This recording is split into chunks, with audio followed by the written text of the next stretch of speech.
मैं गणगोटा गीत गा रही हूँ निमाड़ी में। सदन लाइक करना, शेयर करना, सब्सक्राइब करना।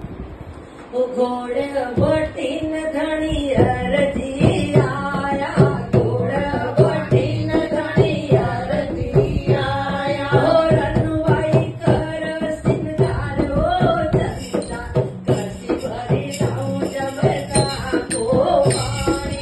रनुवाई कर सिंगार हो चंदा, करसी भरी लाऊं जमता को पानी। वो घर मारो दूर का घर घड़ी भारी, घर मारो दूर का घर घड़ी भारी। वो घाटी चढ़त हूँ आई हो चंदा, करसी भरी लाऊं जमता को पानी।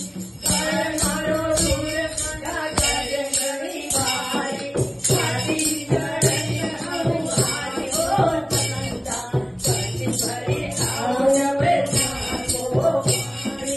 घर मारो दूर का घर घड़ी भारी, घाटी चढ़त हूँ आई हो चंदा, करसी भरी लाऊं जमता को पानी।